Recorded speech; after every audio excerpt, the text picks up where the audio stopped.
Well, good afternoon, chaps. Welcome to another wee chat. This is going to be an interesting one. We're going to talk about Mashbills, ancient Mashbills, what they mean for production, both in Ireland and in Scotland. So, Finn, maybe you want to start us off. What is an ancient Mashbill? What kind of work have you done with them? Well, ancient is probably anything before 1980 because the industry has a habit of forgetting, everything except the very recent past, which is a shame, and if we can do something to kind of counterbalance the natural amnesia of the distilling industry, all the better, People have forgotten what we did in the 1960s, let alone what we did in the 1660s. And what I was trying to do was to kind of recuperate. So my doctorate was on historical materiality in Irish whiskey specifically, but obviously there's a lot of overlap. And, historical materiality is the academic term, but, in distilling terms, it's really mash bills that we're talking about, and materials used in distilling. And I think what set me off was I found this record. It had been known that like Irish whiskey had oats in it until basically the 70s. It was kind of phased out with the building of New Middleton, but like Old Powers has about 20% oats in it. So there was always that kind of knowledge in Ireland that it had been recent enough that people would drop it as a factoid, but there wasn't a lot of investigation into, the actual artery system of all this. And I was looking through a system. So my original background was in medievalism, and I jumped ship into, I used to write about hell and then ended up surprisingly on the batter. Anyway, but I remember seeing some of the ways that the whiskey industry would talk about itself and kind of archives would get mentioned, and I went and checked a few of these out, and they kept not syncing up with what we were telling ourselves. And then you find all kinds of stray, town archives are great, any locality, because it's always petty authorities that are upset about distilling. Big authorities usually talk in either very broad terms or have better things to do or largely just interested in revenue. But I was going through the archives of the town of Galway, and they had these strange prohibitions on distilling calibrated to the scarcity of different grains during a season. So it's, no distilling if the price of oaten malt goes above X, if the price of wheaten malt goes above Y. And it's very clearly calibrated to wheat being the scarcest and so forth. But see, this is not what we've been telling ourselves at all. This strange agricultural imperative, behind it, shaping it. And that's, for me, what's interesting is, that you stumble across, again, most of my research was in Ireland, but you get in Scotland, obviously you come across drinks like, Tresh out in Martin Martin's notes in the Hebrides, triple distilled oats. And you think, where is this now? And it's all part of the birthright of the drink. The modern categories are the end point, they're the terminus of history, not the origin. And I think we have a habit of saying, well, this is a glass of Lefroy and it has always been thus, and we have made it since, 1494 and blah, blah, blah. And modern whiskey is actually the most recent incarnation of a long history of kind of protein change. It is a long way back to herb-compounded usquebaugh. It is a long way back to, again, Tresh or any of these odd drinks. There was a drink in Ireland called Bulcon, which is from Builecown, knocked to the head, and it was made of malted oats as well. And you look at, well, we're at a unique point now. I think the industry is mature enough, and the consumership is mature enough, and again, even that has gone in cycles, to have interest in pulling from the past. Now, we don't have to put on funny costumes and become historical recreationists, but treating it sincerely as a kind of a gastro heritage that is every bit the whiskey industry's right to pull from and reinterpret and play with and own.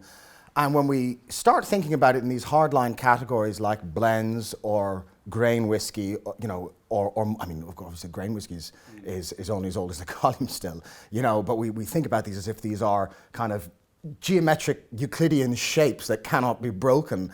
And you think, well, if we just, take a deep breath and put our first foot on the bridge, who knows where it might go.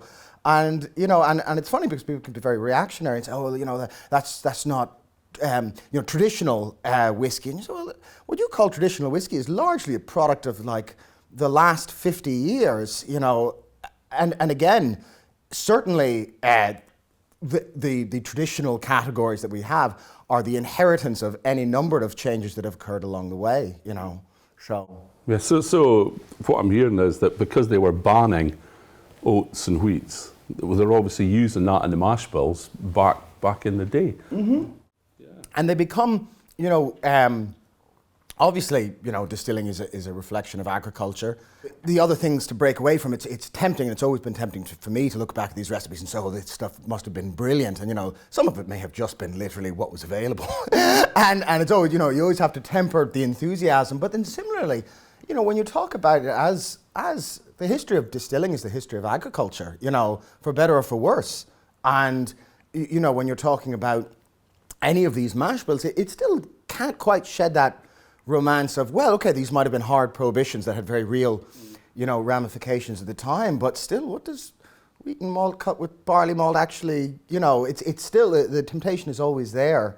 And it's much more recent, you know, again, so, you know, one of the great lies Irish whiskey tells itself is that we started using raw barley to fox the malt tax. And I was looking at these archives, about 100 years older than the malt tax, and they're using raw barley. And, you know, and the best argument I've been able to come up with is usually it's from direct farmer purchase, where they're buying grain off the farmer rather than the malter or maltster, and they're not quite at the, you know, nascent industrial stage where they can do their own malting in any sort of scale. And you start seeing this incorporated. It becomes this strange symbiosis with agriculture itself. And to me, that has a certain kind of enchantment as an historical occurrence, you know, let alone, again, what we could do with it now, what the possibilities are to take those mash bills and play with them, learn from them, and move onward. You know, again, not inertly replicate the past, but sincerely have a conversation with the past would be where I think the real, as fun as it was to. So Michael distilled a range of these mash bills as part of the thesis, and we had a kind of a blind sensory panel. The idea there was just to look at these as they are, as best, you know, distill them within controlled circumstances. Obviously, you know, they're not the same stills as before and blah, blah, blah. So we just kept everything else, fermentation time, whatever we could keep constant, partition the faints, just try our best to but that for me was only, you know, the entry point to this, and hopefully the idea would be for people to try them and reinterpret them, you know. Yeah. So you're saying Michael processed them. Did you have to process the different grains differently? Well, yeah, certainly the different grains. When you introduce things like rye or malt barley or any grains bar malts, they become more difficult to process. A big challenge with things like rye is levels of beta glucan, and when you put beta glucan into a mash, it's a gloopy, sticky material, which then, when you put it to the mashing process, you want the liquid to dissolve and transfer out of the vessel. Something gloopy and sticky doesn't want to transfer out. And as well, there are challenges beyond that as well, can be around husks. That rye doesn't have a husk, so it's a gloopy, sticky mess that doesn't have a filter bed to pass through. So there are balancing acts from a processing point of view, and then there are temperatures. There are temperatures where different components and different grains will break down. So malted barley is quite, dare I say, an easy grain to brew with and to get extraction from. With every variant you bring into it, then you add a potential, I don't want to say issue, but something to work around. The problem, the thing we did with Fionnán specifically for that, and it might not be exactly the right way to do, but we tried to keep everything, like I said, we tried to create a mash bill or a production method that was uniform. Right. And put the end results in front of people so that the only variance was the raw ingredients. Of course, to be true to each mash bill or grain, if we were the variance as it evolved and take it away from the experiment, you potentially would brew them differently. But for this specific case, we didn't want anyone to point with, sure, yeah, it's different because you put a beta glucan stand in and you didn't do it here, even though there's no need for it in a malted brew. So there's, for this specific experiment, the only variance was the raw ingredients, and then the learnings from that hopefully will feed into curiosities, because as well as we put it before a panel, and although Fionnán was in the room and he was the one that asked them, and Manny would have been aware of where his passions lie, there was no knowledge as to what exactly these liquids were, so you had no preconceptions and you had no way of knowing anyway what was what. So it was very I was going to say enjoyable. There were some more enjoyable days than others. Processing, for anybody who's processed rye will attest to. But yeah, it was a very, very informative a few weeks, and it's particularly then being able to lean on the industry both in Ireland and Scotland to give us their independent thoughts on the liquids, that you're not just, because I'd have romantic, like Fionnán probably touched on, romantic ideas of, oh sure, well, you could use oats and you'll get this and that and the other, and then you'll taste it in the glass, and whether it's there or not, you're looking for it, so you convince yourself it's there, and you have favourite Mashbills before they ever become a reality. So then to have actual, true, reliable data coming back to you, that was very useful. As well. Good. Now, most folk watching would think this is a completely alien concept in Scotland, but it's not, Scott. No, it's very interesting. I think there's a lot of synergy with what you said there, because we've done rye, we've done oats, and we've done wheat, and we did it similar to how you did, but we did it over a period of years, because we have the mash filter. The mash filter has a mash conversion vessel, which enabled us to mash in at a far lower temperature, so the beta-glucanase can actually activate. So yes, rye historically with the heavy level of beta-glucans can be quite difficult, but we managed to process it because we have the mash filter, and the liquid that came off was so much different. The flavour from just even the wort to the distillation. The distillation, we decided to do it differently. We've got a Loman still, so that's a pot still with a column neck.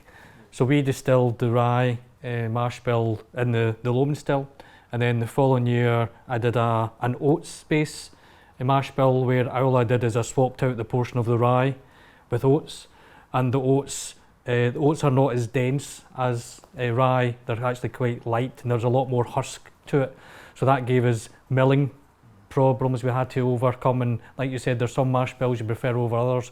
I would happily not do oats again, because it was proved more to be done. And what that flavour gave us, and again using the same mash bill portions and doing through the Loman still, is a lovely creaminess that comes through the oats. And then after we did the oats, we did it with wheat.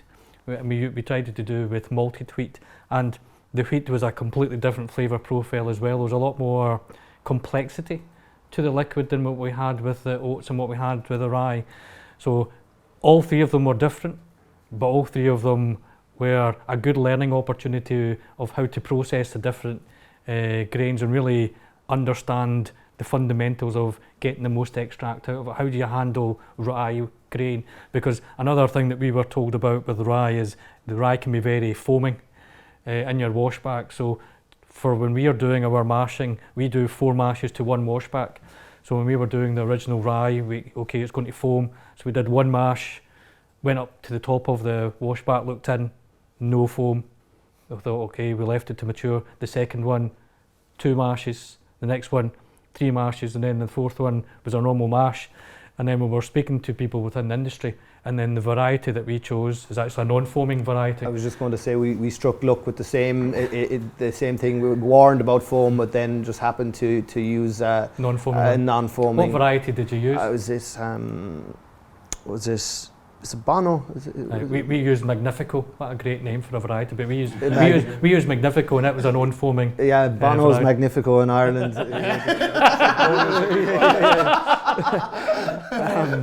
It's interesting. We would have run into processing challenges, but we had the mash conversion vessel, which allowed us to do those temperature stands, which meant that the beta-glucan wasn't the same issue. Yeah. Our issues are more around filtering.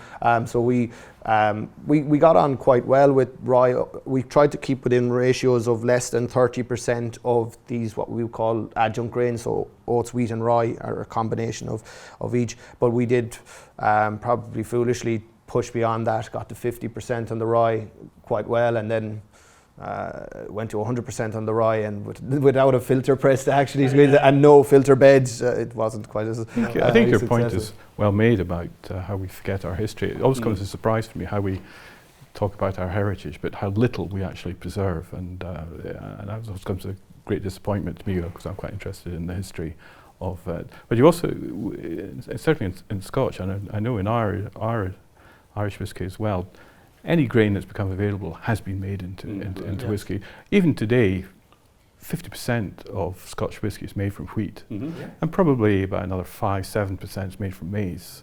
Malt whiskey is 40% of our output. Rye is coming up on the side, as it were. It's never going. I don't think it's because of the process. Some of the process issues. It's probably never, and cost. It's never going to be a big. Who knows? Who knows in the future?